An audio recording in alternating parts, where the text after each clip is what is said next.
میں بہت غصے میں ہوں، میں اضطراب میں ہوں، میں بہت پریشان ہوں، مجھے بہت پریشانی ہے اس چیز کے حوالے سے کہ ہماری بہت ہی ریشنل قسم کی جو درخواست ہے عمران خان سے ملاقات کرنے کی، وہ بغیر کسی لاجیکل ریزن کے اسے ٹرن ڈاؤن کر دیا گیا ہے کہ پاکستان کے جرنیل صاحبان اتنے زیادہ احمق، بیوقوف اور نادان ہو سکتے ہیں تو وہ عمران خان کو نقصان پہنچانے کی کوشش کریں گے، بیکاز عمران خان ان کی کسٹڈی میں ہے کہ کوئی یہ کہہ سکے کہ کسی گن مین نے، کسی دہشت گرد نے، کسی ایکسٹریمسٹ نے اسے نشانہ بنا دیا، یہ کوئی بین الاقوامی سازش ہو گئی۔ Under the circumstances Imran Khan کو گزن پہنچانا، نقصان پہنچانا، اس کی تمام تر ذمہ داری جو ہے وہ پاکستان کے جنرل صاحبان پہ ہوگی۔ السلام علیکم، this is Moeed Pirzada in Washington, United States. Pakistan میں 11 اکتوبر 2024 جمعے کا دن اختتام پذیر ہو چکا ہے، اور اس دن میں ایسی بہت سی ڈیولپمنٹس اور ایشوز جو ہیں وہ شیپ ہو رہے ہیں جس کی وجہ سے بہت ہی ایک غیر یقینی اور انسرٹینٹی کی کنڈیشن ہے۔ مطلب اس کا کیا ہے؟ مطلب اس کا یہ کہ آپ کو چیزیں ٹھیک طرح سے سمجھ نہیں آ رہی، آپ کو یہ سمجھ نہیں آ رہا کہ یہ اونٹ کس کربٹ جو ہے وہ بیٹھے گا۔ بہت زیادہ جو تشویش ہے، بہت زیادہ جو غصہ ہے، بہت زیادہ جو پریشانی لوگوں میں ہے اب پاکستان تحریک انصاف کی لیڈرشپ میں، وہ عمران خان کے حوالے سے بلڈ اپ ہو رہی ہے۔ اور اس میں آج اس وقت بہت زیادہ اضافہ ہوا جب پاکستان کے انتہائی ماہر، منجھے ہوئے، رسپیکٹڈ وکیل جناب سلمان اکرم ڈارا صاحب، جو پاکستان تحریک انصاف کے اس وقت سیکرٹری جنرل بھی ہیں، وہ بہت امیدیں لے کر چیف جسٹس اسلام آباد ہائی کورٹ عامر فاروق صاحب کی عدالت کے سامنے پیش ہوئے، جہاں استدعا بڑی سمپل سی تھی کہ چونکہ عمران خان کی صحت کے حوالے سے بہت زیادہ کنسرنز پیدا ہو چکے ہیں، اور 3 اکتوبر کے بعد سے کسی بھی شخص کی ان سے ملاقات نہیں ہوئی، اور 11 اکتوبر ہو گئی ہے، یوں تقریباً 8 دن جو ہیں اس حساب سے گزر چکے ہیں، تو نورین نیازی جو ان کی بہن ہیں، ان کو اور ایک معالج جو ڈاکٹر جو ہیں ان کی عمران خان سے ملاقات کی اجازت دی جائے، چونکہ طرح طرح کی چہمگوئیاں ہیں، افواہیں ہیں کہ ان کی صحت جو ہے ٹھیک نہیں ہے، ان کے سیل کا بجلی جو ہے وہ بند کر دی گئی ہے۔ میں اس ویڈیو میں میرا تھوڑا سا آج مختلف چیز میں یہ کروں گا، میں چاہتا یہ ہوں کہ میں ان ایموشنز کو، ان جذبات کو، اس اضطراب کو، اور جو کیفیت ہے اس وقت سڑکوں کے اوپر بھی اور جو خود پاکستان تحریک انصاف کے اندر ہے، جو ملک کے مختلف حصوں سے جو ہمیں ایک فیلنگ محسوس ہوتی ہے، اسے میں ویژول شارٹس کی شکل میں بھی کیپچر کر سکوں اور درمیان میں وہ شارٹس ڈالتا چلا جاؤں۔ تو یہ جو سچویشن ہے عمران خان کے حوالے سے، اس میں بہت سے چھوٹے چھوٹے شارٹ یہاں پہ پلیس کرنا چاہتا ہوں۔ ایک شارٹ میں آپ کو وہ دکھانا چاہتا ہوں جہاں پہ سلمان اکرم راجہ عدالت کے باہر کھڑے ہیں، میرا خیال ہے ان کے ساتھ نورین نیازی بھی ہیں اور بھی بہت سے لوگ ہیں، اور وہ اخباری رپورٹرز کو بات کرتے ہوئے یہ کہتے ہیں کہ دیکھیے بڑے اس وقت وہ آپ کو پتہ ہے he has a very calm way of seeing things, وہ بہت سے اور لوگوں کی طرح جس طرح سے لوگ غیظ و غضب، غصے کا اظہار کرتے ہیں، وہ کرتے بھی نہیں ہیں۔ تو وہ وہاں پہ بہت ایک کام ٹون میں یہ کہتے ہیں کہ دیکھیے اتنے دن گزر گئے ہیں اور ہم عدالت سے یہ استدعا کریں گے، ہماری بڑی لاجیکل اور منطقی قسم کی یہ ریکویسٹ ہے۔ یہ وہ میاں عامر فاروق صاحب کی عدالت کے باہر کھڑے ہو کے وہ کامنٹ کرتے ہیں، وہ ٹکڑا میں آپ کو دکھاتا ہوں۔ 3 اکتوبر کے بعد کسی کی خان صاحب سے ملاقات نہیں ہوئی، اور آج 11 اکتوبر ہے، کل ہفتہ اور پھر اتوار ہے، اس کے بعد 3 دن عدالت بند ہے، تو یہ 2 ہفتے کا عرصہ ہو جاتا ہے اگر جج صاحب آج ہمیں آرڈر نہیں دیتے۔ ہم بھرپور استدعا کریں گے، ابھی بھی ہم نے صبح کی ہے کہ بہن کو، ڈاکٹر کو تو کم از کم ملنے دیا جائے۔ تو یہ میں سمجھتا ہوں بالکل انسانیت کے حوالے سے اس میں کوئی بہت پیچیدہ قانونی بات نہیں ہے، یہ انسانیت کا تقاضا ہے کہ آپ نے ایک میاں بیوی کو جو کہ انڈر ٹرائل پرزنر ہیں، یاد رہے کہ ان کے خلاف اس وقت کوئی کنوکشن نہیں ہے، تمام مقدمات میں ان کے خلاف سزائیں جو ہیں وہ سسپینڈڈ ہیں، تو صرف ایک انڈر ٹرائل پرزنر کو ساری دنیا سے منقطع کر دینا، اپنے خاندان سے منقطع کر دینا، یہ انسانیت کے خلاف ہے۔ تو 2 بجے ہمیں امید ہے کہ جج صاحب بھی اور وفاقی حکومت بھی انسانیت کی بات کریں گے اور انسانیت کے تقاضوں کے مطابق بہن کو، ڈاکٹر کو ملنے دیں گے، اور وکلاء کا بھی حق ہے ہم سے ملنا۔ اب آپ اس کے بعد دیکھیں کہ چند گھنٹوں کے بعد جب سلمان اکرم راجہ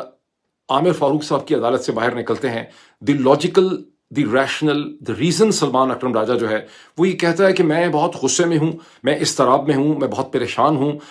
مجھے بہت پریشانی ہے اس چیز کے حوالے سے کہ ہماری بہت ہی ریشنل قسم کی جو درخواست ہے عمران خان سے ملاقات کرنے کی، وہ بغیر کسی لاجیکل ریزن کے اسے ٹرن ڈاؤن کر دیا گیا ہے۔ یہاں سے ایک آپ کو ایک لیول آف سٹریس جو ہے وہ بلڈ اپ ہوتے نظر آتا ہے۔ انتہائی مایوس بھی ہوں اور صحیح بات ہے غصے میں بھی۔ ہم نے انسانی سطح پہ، انسانی ہمدردی کی سطح پہ کہا تھا کہ ایک لیڈر ہے جس کے حوالے سے پوری قوم کو تشویش ہے، 3 تاریخ سے آپ نے اس کو ایک کال کوٹڑی میں ڈالا ہوا ہے، کسی کا اس سے رابطہ نہیں ہے، تو اطلاعات بار آ رہی ہیں وہ تسلی بخش نہیں ہیں، تو ایک ملاقات بہن کی ہو جائے، اس میں کوئی سیاسی عنصر نہیں تھا اور کوئی وجہ نہیں تھی اس ملاقات کو نہ کرانے کی۔ تو یہ کہنا کہ بہن بھی ایک لمحے کے لیے نہیں مل سکتی جا کے، کوئی ایسا بین نہیں ہے، کوئی ایسی چیز نہیں ہے جس میں استثناء پیدا نہ ہو سکتا ہو۔ تو میں انتہائی اس وقت غصے کے عالم میں ہوں. ہم فیصلہ کریں گے پولیٹیکل کمیٹی میں. ڈاکٹر کو نہیں جانے دیا, بہن کو نہیں جانے دیا. آگے اب ہم کیا لائے عمل اپنائیں. اس ملک میں اس وقت نہ مجھے قانون نظر آتا ہے, نہ شرافت نظر آتی ہے, نہ انسانیت نظر آتی ہے. اب اس میں کوئی شک نہیں ہے کہ عمران خان کی صحت کے حوالے سے جو ساری خبریں گردش کر رہی ہیں ان کا کوئی بھی کریڈیبل قسم کا سورس نہیں ہے. لیکن جیسے لوگ کہتے ہیں نا کہ آواز خلق کو نکارہ خدا سمجھو, بہت زیادہ لوگوں نے اس کی بات کرنی شروع کر دی ہے, جس وجہ سے بہت زیادہ پریشانی جو ہے وہ پیدا ہوئی ہے. بہت سی تھیریز جو ہیں انہوں نے گردش کیا ہے. مطلب 2 اور 3 اکتوبر کے بعد جب علی امین گنڈا پور اچانک ڈسپیئر ہو گئے, وہ میٹنگ کے لیے چلے گئے, کراؤڈ جو ان کے ساتھ بہت بڑی تعداد میں لوگ تھے جو اسلام آباد کی ویسینٹی میں موجود تھے اور بڑے بھپرے ہوئے تھے, وہ ڈی چوک تک نہ پہنچ سکے. ان کو تتر بتر کر دیا گیا. خود پاکستان تحریک انصاف کی لیڈرشپ نے ان کو جو ہے وہاں پہ نہیں پہنچنے دیا. اس کے بعد سے ہر قسم کی چہمگوئیاں جو ہیں وہ رہی ہیں. ایک تو آف کورس جیسے آپ سمجھتے ہیں کہ علی امین گنڈا پور نے عمران خان کو اور پاکستان تحریک انصاف کو بیٹرے کر دیا. انہوں نے کچھ سمجھوتا کر لیا اپنی چیف منسٹرشپ کو بچانے کے لیے. یہ پریڈومیننٹ تھیری ہے. لیکن اس کے ساتھ ہی خود پاکستان تحریک انصاف کے حلقوں میں یہ بھی ایک سرگوشی رہی کہ یہ کیسے ہو سکتا ہے. علی امین گنڈا پور جس کا گزشتہ 10, 15, 20 برس کا عمران خان کے ساتھ ہے اور وہ ہر طرح سے عمران خان نے اس کو اپنا لائلسٹ سمجھا, یہ کیسے ممکن ہے کہ اتنے کروشل مومنٹ پہ علی امین گنڈا پور عمران خان کو بیٹرے کر دے. تو لوگوں نے مطلب اس میں انہوں نے پھر ایک اسپیکولیشن کی کہ شاید کوئی ایڈجسٹمنٹ, کوئی کمپرومائز, کوئی ایسی چیز جو ہے وہ ہوئی ہے اور جس کے نتیجے میں کچھ نہ کچھ ڈلیوری جو ہے وہ دوسری سائڈ سے ہوگی. اب آج کی گزشتہ جو آج کا دن گزرا ہے اس میں 2 انٹرسٹنگ چیزیں آپ دیکھ لیں. ایک ہیڈ لائنز ہیں. ایک تو یہ ہے کہ قاضی فائز عیسیٰ صاحب کا جانا ٹھہر گیا ہے اور ویسے بھی اب عدالت کے اندر بھی ان کو بہت زیادہ سیریسلی نہیں لیا جا رہا. آج ایک ریٹن سٹیٹمنٹ یا نوٹیفیکیشن کے ذریعے سپریم کورٹ نے یہ کلیریفائی کر دیا ہے کہ 25 اکتوبر 2024 کو ان کو فل کورٹ ایک ریفرنس دیا جائے گا, یعنی کہ ان کو ٹاٹا بائی بائی جو ہے وہ کر دیا جائے گا. اگر ایک یہ ڈیولپمنٹ ہے, اس کے ساتھ دوسری ڈیولپمنٹ یہ ہے کہ جو کانسٹیٹیوشنل کمیٹی تھی, پارلیمانی کانسٹیٹیوشنل کمیٹی جس نے کانسٹیٹیوشنل پیکج کے اوپر اتفاق کرنا تھا, وہ آج بھی جب اس کی میٹنگ ہوئی تو وہ کسی قسم کا اتفاق اور کنسنسس جو ہے وہ نہیں کر سکتی. سو اس حساب سے جب آپ دیکھتے ہیں یا پاکستان تحریک انصاف کے بعض لوگ دیکھتے ہیں تو ان کو ایسا لگتا ہے کہ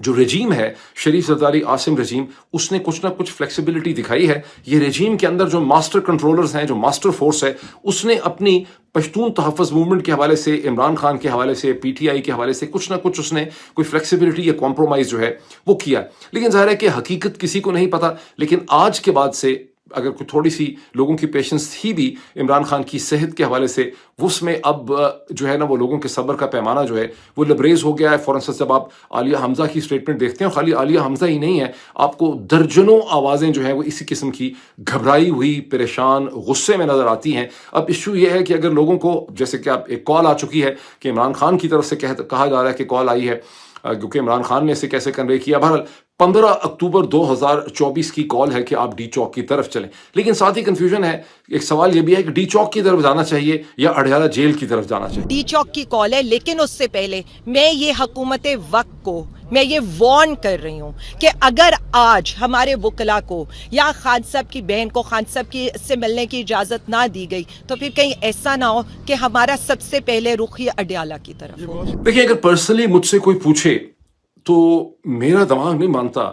کہ پاکستان کے جرنیل صاحبان اتنے زیادہ احمق, بیوقوف اور نادان ہو سکتے ہیں